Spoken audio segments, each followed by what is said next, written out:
તો દેશમાં પ્રવર્તમાન પેટ્રોલ ડીઝલની અછત વચ્ચે પોરબંદરના માછીમારોએ રાષ્ટ્રહિતમાં એક અત્યંત પ્રશંસનીય અને મોટો નિર્ણય લીધો। વડાપ્રધાન મોદીની અપીલને માન આપી માછીમારોએ આર્થિક નુકસાન વેઠીને પણ પોતાની ફિશિંગ સિઝન નિયત સમય કરતાં 15 દિવસ વહેલી સ્વૈચ્છિક રીતે બંધ કરી છે। સામાન્ય રીતે દર વર્ષે 1 જૂનથી શરૂ થતું વેકેશન આ વર્ષે વહેલું જાહેર કરી દરિયામાંથી પરત ફરતી તમામ બોટને સીધી બંદરે લાંગરી દેવામાં આવી। પોરબંદર માછીમાર બોટ એસોસિએશન અનુસાર ઓફ સિઝનના આ સમયગાળા દરમિયાન માછીમારો ફ્રી બેસવાને બદલે બોટનું રિપેરિંગ, કલર કામ, અલગ અલગ મેન્ટેનન્સ કામ પૂર્ણ કરશે। દેશના અર્થતંત્ર અને વિદેશી હુંડિયામણમાં મોટું યોગદાન આપતા આ માછીમાર પરિવારોએ દેશ માટે મોટું દિલ દાખવ્યું। તેમણે સરકારને માત્ર એટલી જ વિનંતી કરી કે આગામી 16મી ઓગસ્ટથી જ્યારે નવી ફિશિંગ સિઝન શરૂ થાય ત્યારે ઈંધણની અછત સંપૂર્ણ દૂર થઈ જાય, જેથી તેઓ રાબેતા મુજબ પોતાની રોજગારી મેળવી શકે।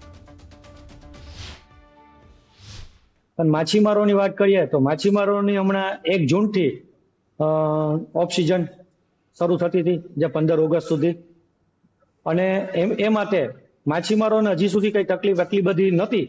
તેમ છતાં અમે 15 દિવસ દેશના વડાપ્રધાન સાહેબે જે અપીલ કરી તેના ભાગરૂપે 15 દિવસ વહેલી અમે અમારી સિઝન સ્વૈચ્છિક અત્યારે જે બોટ આવે છે અમે બંધ કરી અને પાછી મોકલાવતા નથી, અને એમાં અમારું યોગદાન દેશ માટે આપી રહ્યા છે। ભારત દેશની અંદર આજે અમેરિકા અને ઈરાનના યુદ્ધ વચ્ચે જે પરિસ્થિતિ ઊભી થઈ છે, આજે ડીઝલ આ પેટ્રોલ છે એની સમસ્યા ઊભી થતી હોય છે। આ લઈને આ બાબતે ડીઝલ બચાવવા માટે આપણે વડાપ્રધાન જે જાહેરાતો કરી છે, પરંતુ અમારી જે ફિશિંગ બોટો છે એ જે વડાપ્રધાન છે જાહેરાત કરી એની પહેલાં જે અમારી ફિશિંગ બોટો બંધ થતી ગઈ છે।